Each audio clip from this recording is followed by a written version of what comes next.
La Isla, con Débora Peredo. ¿Qué tal? Bienvenidos, estamos de vuelta en un nuevo programa y hoy hablaremos de solidaridad, porque desde luego que la institución que vamos a conocer a continuación, estoy segura que muchos de ustedes ya la conocen, seguro que muchos son colaboradores, pero por supuesto que queremos dar a conocer más aún quién trabajan, porque son fundamentales para nuestra sociedad, para nuestra isla, para Gran Canaria. Vamos a conocer ya al invitado que nos acercará, como les digo, a este colectivo. Adelante su vídeo. Solidaridad, amor, fe, enseñanza son algunos de los valores que definen a Jesús García Barriga, más conocido como Hermano Jesús, presidente y fundador de la obra social de acogida y desarrollo. Llegó con otra misión a Gran Canaria allá en el año 1985, pero al conocer la realidad de la isla, supo que aquí tenía una importante labor que hacer. Y así nació este proyecto esencial contra la lucha de la exclusión y para la concienciación de la sociedad gran canaria. Bienvenido, Hermano Jesús. Pues así es, me acompaña Jesús García Barriga, más conocido como Hermano Jesús. Bienvenido. Bien hallado.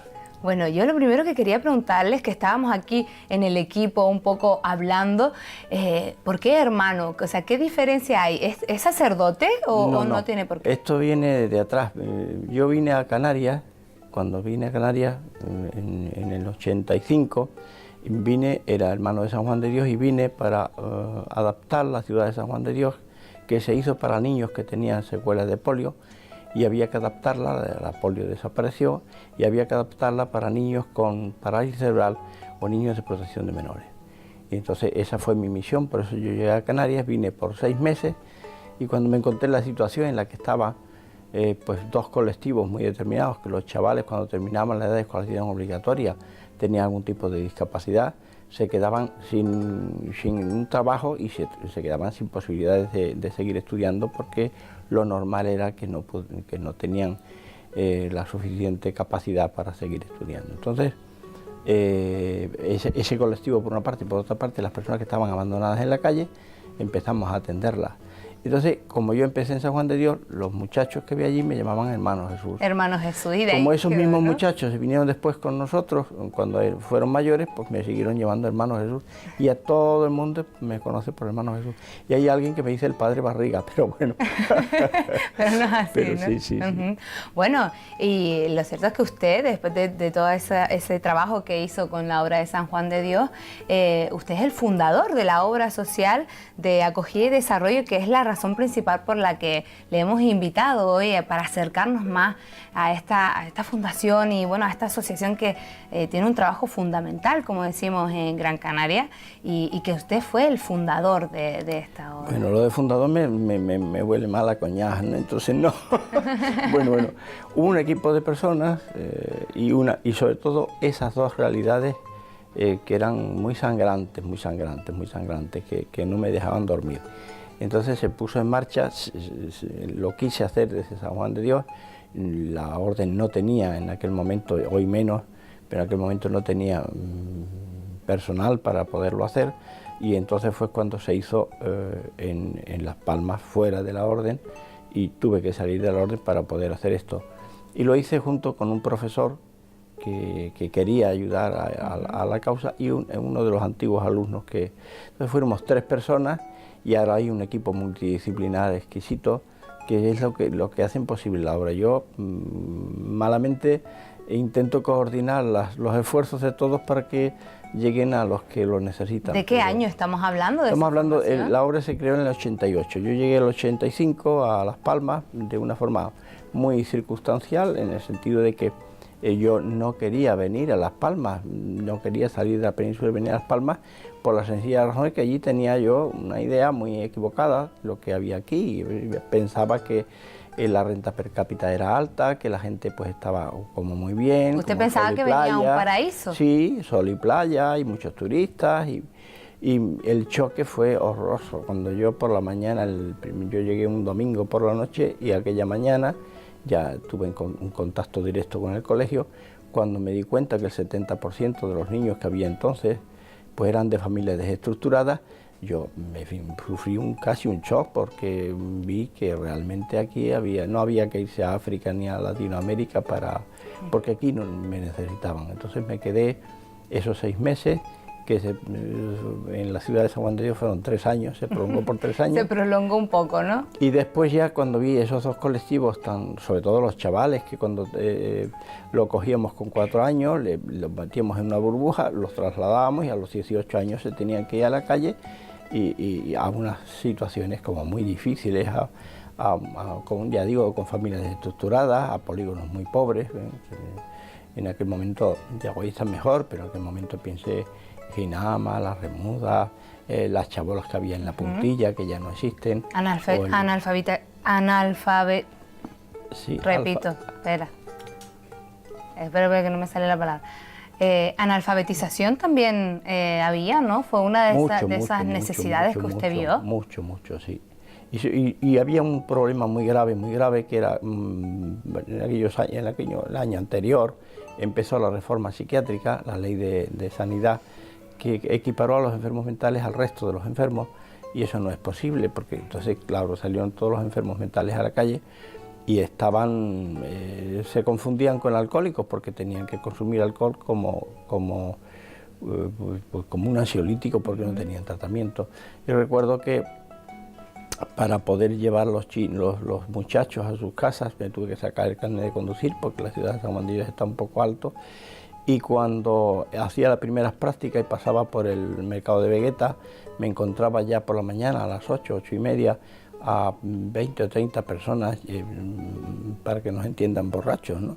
Técnicamente habría que decir ebrios, pero sí estaban. Entonces aquí me impresionó tanto, porque mi formación ha sido siempre psiquiátrica, que le dije al monitor que se parara, que tenía que ver. El monitor no salía de su asombro, pero ¿cómo va usted a meterse ahí? Porque quería pararse, claro. ¿Por qué quiere pararse? ¿Por qué quiere usted entrar ahí? ¿A usted qué se le ha perdido ahí? Digo, y le van a hacer algo. Digo, no hacen nada, esos son muy inofensivos, al contrario. Bueno, ¿y cuáles fueron los primeros pasos, ¿no? Cuando usted decide que, se da cuenta que hay que hacer algo, ¿cuáles son esos primeros pasos para lograr formar definitivamente la obra social? No fueron fáciles, porque tengan en cuenta que yo soy un hombre de mucha ponderación, cuando hago una elección no me gusta cambiar, porque previamente la he meditado mucho, y esto supuso, por pura coherencia por mi parte, supuso renunciar a unas seguridades, a unas historias, y ponerme en una situación muy incómoda, que era empezar algo nuevo,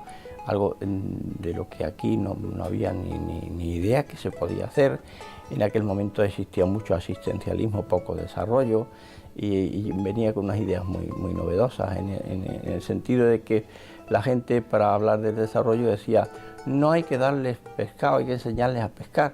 Yo les decía, eso era antes, en los años 70, ahora hay que enseñarles a pescar y a manufacturar el pescado y después a venderlo. Ahora el proceso se alarga, ¿no? El proceso es mucho más complicado. Y no fue fácil. Yo, para no ser gravoso a nadie, me puse a trabajar como en la clínica.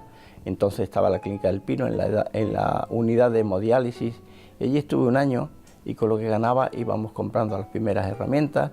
Una familia de Valsequillo nos cedió unas cuevas en un paraje de Valsequillo, en Los Llanetes, y la parroquia de San Agustín de Vegueta, los bajos de la parroquia, y todo el apoyo que necesitábamos para empezar. Diferentes personas iban echando una mano en lo que podían, ¿no? Para poder sacar ese proyecto adelante. Sí, fundamentalmente el obispado y la parroquia de San Agustín y esta familia Valsequillo. Allí pusimos el taller, y el profesor cogía por la mañana con su coche, recogía a los muchachos, los llevaba, su esposa hacía un potaje para que comiéramos a mediodía, y las personas que había en las acogidos, se puso un hogar que le llamábamos Santa Rita, y con los alimentos que traía Santa Rita se mantenía. Y ese fueron los comienzos, con 20 adultos y muchachos, pues 8 o 9. Bueno, esto que usted está diciendo viene enlazado con la forma de trabajar de la prevención, la formación, y no simplemente el asistencialismo, de solucionar el problema en el momento y no prever, ¿no?, el futuro. Eso es, sí, así es. De hecho, no tiene sentido el asistencialismo. Es más, Yo siempre pongo un ejemplo muy gráfico, y es cuando si nosotros vamos por la calle y encontramos a una persona en un soportal abandonada y nos sentimos bien ese día y decidimos llevárnosla, incluso cargarla sobre nuestros hombros y llevarla a nuestra casa, ponerlos a comer en nuestra mesa, ducharlo en nuestra ducha, ponerle nuestra ropa.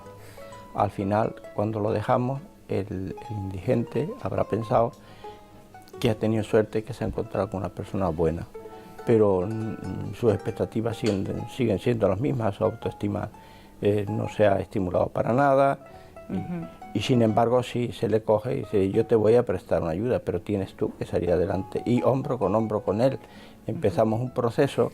Por eso le iba a preguntar, ¿de qué manera se trabaja esa prevención, ¿no?, con las personas? Sí, la prevención es más difícil, la prevención hay que hacerla, y la estamos haciendo humildemente, pero estamos haciendo a través de visitas de los colegios, y donde se le dice a los muchachos, se le insiste en dos realidades, ¿no?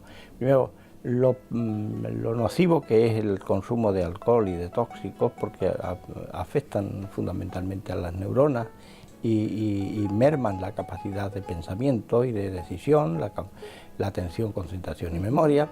Y por otra parte afectan al organismo, a los hepatocitos, al hígado, al físico, y al sistema circulatorio. Entonces esto hay que intervenir en la prevención, y van los colegios a visitar nuestra casa, y insistimos, y repito, en lo nocivo del consumo de tóxicos, y también en lo importante del medio ambiente, de la ecología. Esa es la intervención a nivel de prevención. Después estudiamos la realidad, intervenimos en esa realidad y hacemos prevención. Dentro de la prevención también entraría lo que es la formación, esos cursos que ofrecen a lo mejor de la obra social pues para las personas, ¿no?, una formación educacionales, sí. ¿También forman parte de la prevención?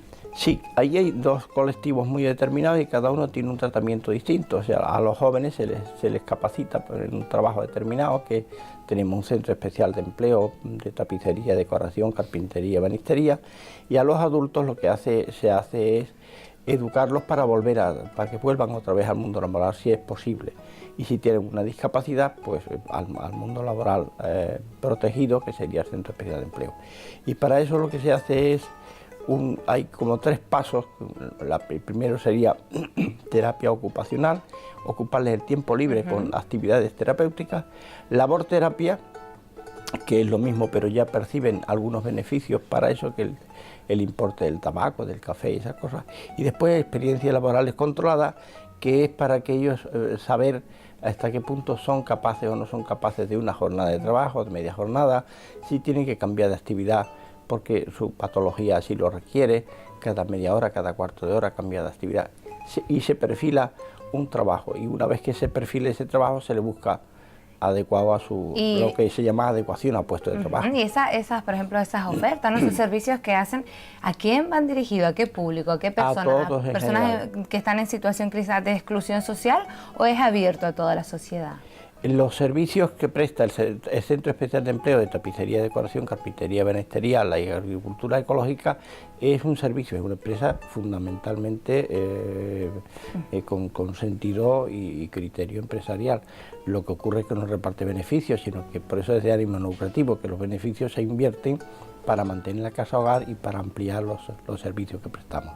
Y esos son los usuarios de esos servicios, son todos, desde hoteles, mantenimiento de empresas de todo tipo y particulares. Después los usuarios de la obra, esos son fundamentalmente todas las personas que tienen alguna carencia importante. Y sobre todo la más importante es que no tienen un equipo humano de referencia. O sea, no hay pobreza mayor que cuando uno se levanta por la mañana y no tiene a quién querer, ni se siente querido por nadie. Esa es la pobreza más importante. Esa red de apoyo, de familia, ¿no?, de cercanía. Un equipo humano de referencia. Entonces lo que intentamos es desde la obra ser nosotros equipo humano de referencia.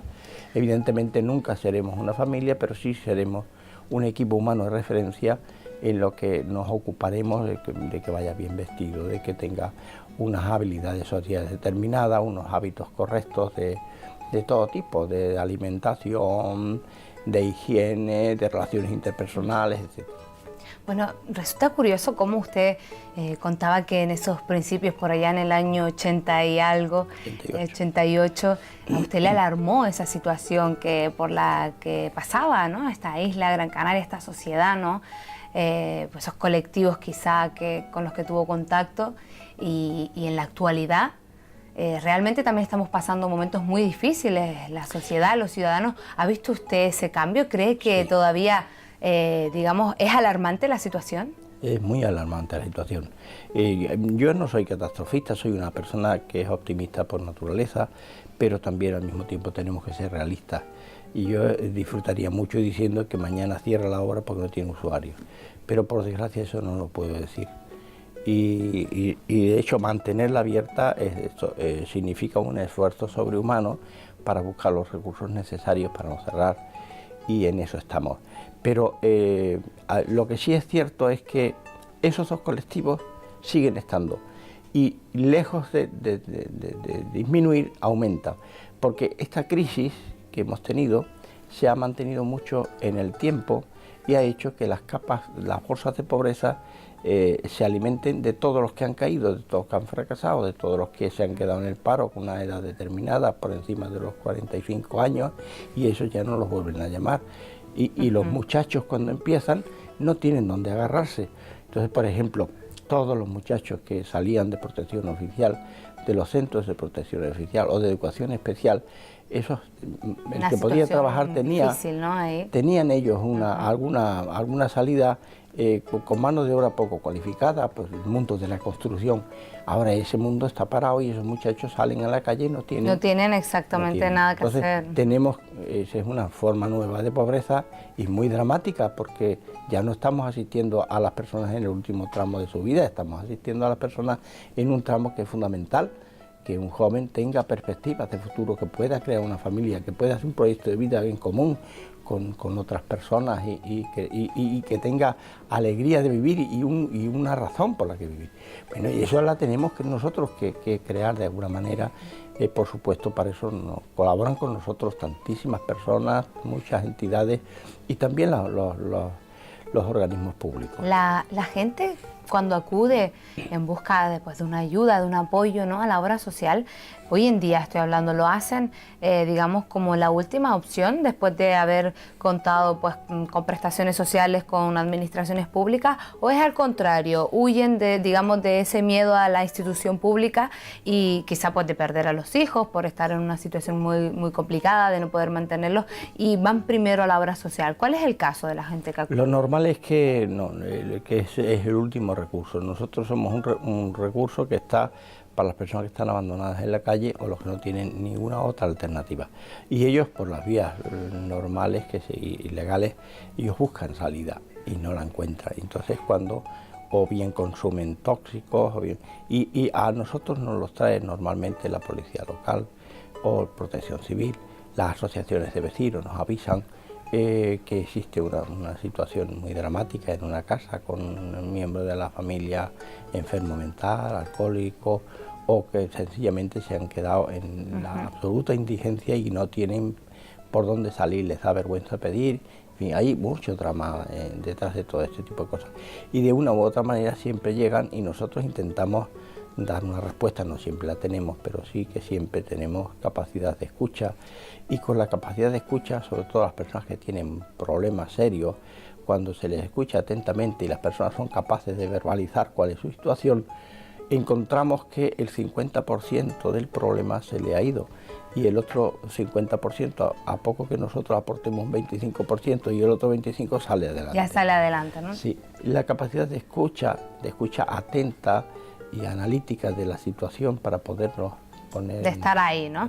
Yo le voy a ser sincera, a mí me indigna muchísimo, ¿no?, que hoy en día ustedes, ¿no?, la obra social, y usted decía que hoy en día hay muchas más, ¿no?, instituciones, organizaciones, ONG, que están realizando el trabajo que tendrían que hacer las administraciones públicas, que los ciudadanos no ven ese respaldo que tiene que haber por parte del gobierno y que no cubren esas necesidades básicas y que pues un colectivo como ustedes pues estén básicamente salvando vidas en muchos casos, ¿no? Porque no se dé ese apoyo y que es un poco indignante, ¿no? Que tenga que haber gente ustedes, el trabajo de los voluntarios es fundamental, que tengan que estar haciendo eso porque quieren, que por supuesto los voluntarios son básicos, ¿no? En cualquier proyecto como este, pero cuando realmente lo tiene que hacer la administración pública, que estén ahí, son sus competencias, ellos lo tendrían que hacer. Bien, en esto a mí me gusta hacer un análisis previo. Nosotros estamos mal formados, tenemos una deformación pensando que los políticos tienen la llave. Los políticos no tienen la llave de nada. Ellos lo máximo que pueden hacer es aspirar a unas elecciones y unos mandatos determinados. El que es honesto pues a intentar ayudar, y el que no es honesto pues aprovechar la situación. Eso es así. Cuando hay que resolver problemas se mira más a las clases sociales normalitas que a los que son capaces de llevarse el capital español, que hay más capital a lo mejor en paraísos fiscales y no sé cuántos sitios, que aquí circulando para que nosotros podamos vivir. Pero a mí me gusta contemplar la situación desde otro ángulo. Yo entiendo que la sociedad es como un cuerpo. Como nuestro cuerpo, por ejemplo, si nosotros nos damos un tropezón y nos estropeamos el dedo gordo, inmediatamente el cuerpo tiene unos mecanismos de defensa y acuden allí para que la sociedad tendría que ser igual. Evidentemente que los políticos tienen una responsabilidad última, importante, pero tendríamos que la sociedad mandar más que los políticos, y los políticos los ponemos ahí para que gestionen. Y si no gestionan bien, pues los tenemos que hacer todos. Yo, sinceramente, en ese punto quizá difiero un poco de su opinión, ¿no? Porque evidentemente los políticos están ahí y hay un dinero público, o sea, el dinero es de los ciudadanos, es de nuestros impuestos, ¿no? Y tiene que ser para nosotros, para el pueblo. ¿Y qué pasa cuando una familia va a los servicios sociales de su ayuntamiento a pedir ayuda, pues un vale de alimento para pagar la factura para la luz, no para lujo, sino para necesidades básicas? Y le dicen que no hay dinero, tienen que ir a instituciones quizá como la suya u otra que le pueda echar esa mano. Y después vemos a lo mejor que los políticos se gastan el dinero en otras cosas. Eso indigna muchísimo a la gente. Sí, yo, por ejemplo, en este trabajo tengo una relación muy estrecha con ellos y yo siempre que intento aclarar que nosotros no somos mano de obra barata. Nosotros evidentemente lo hacemos y lo hacemos mejor, y es mucho más barato tener una persona residiendo con nosotros que tenerla en un servicio público, porque el servicio público costaría como 3 o 4 veces más de lo que está costando en nuestra entidad. Por lo tanto, teniendo en claro que no somos mano de obra barata, sino que hemos hecho una opción para recuperar a las personas. Por ejemplo, si hay un anciano con 80 años quedándose en una barca en la Puntilla y nosotros no lo cogemos de allí, esperamos que el Cabildo, que es el que tiene la potestad para la tercera edad, lo recoja, si no tiene plazas, el que acaba perdiendo es el anciano que se muere. Por eso esa indignación hay que convertirla en un trabajo eficaz y eficiente, y después desde ahí se tiene autoridad para decir a los políticos que tienen que apoyar este tipo de cosas, que tienen que crear más plazas y un poco también ir viendo desde la estabilidad que nosotros tenemos, que no nos presentamos nunca a elecciones y cosas de estas, sino que cuando hay elecciones internas vamos a poner al frente de nuestra obra no aquel que se presenta, sino aquel que vemos que más trabaja. Pues esos son los que forman la junta directiva y tal, y eso sería una democracia verdadera, ¿no? Alguien diría meritocracia, pero bueno.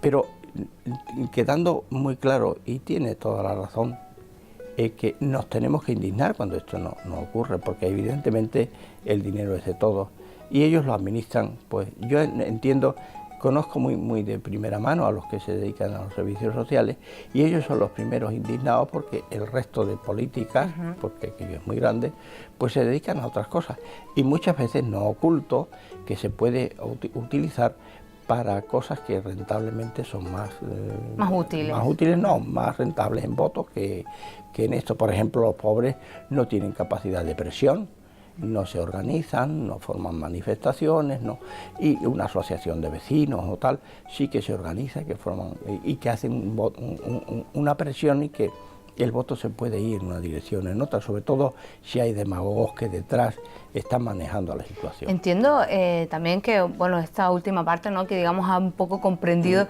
la indignación a la que me refiero, sí, porque a ustedes también les debe costar muchísimo, ¿no?, a la obra social, pues conseguir esas ayudas para poder ofrecer, ¿no?, todos esos servicios, poder estar ahí, poder apoyar a la gente, porque aunque, como decíamos, los voluntarios pueden ser importantes, evidentemente eso, la obra social tiene sus gastos, ¿no? ¿De dónde?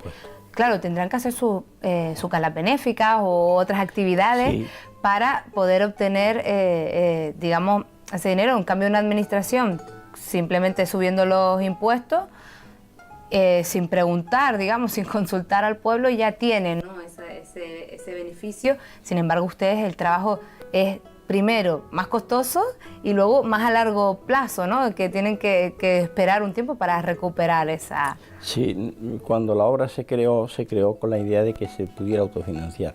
Evidentemente los pobres nunca se pueden autofinanciar porque cada vez aparecen más, pero aún así estamos en torno al 70% de recursos propios de autofinanciación, y esos recursos propios son pues, fruto de nuestro trabajo. Por ejemplo, el taller de carpintería, de tapicería. El 70% de la financiación de la obra social son propios.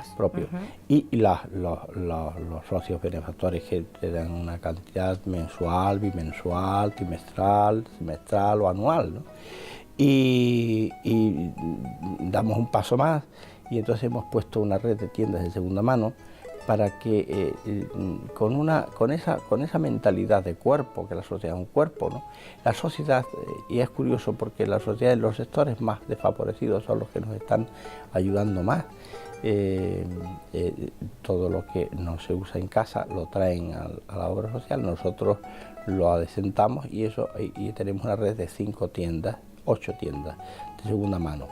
Decía 5 porque 5 son rastros normales y corrientes, tiendas de segunda mano al uso, que siempre han existido, y 3 son especiales en libros, y una es el punto de encuentro cultura y arte, que se llama, en la que tenemos en la calle Alonso Quintero, esquina Néstor Alfredo Ramos.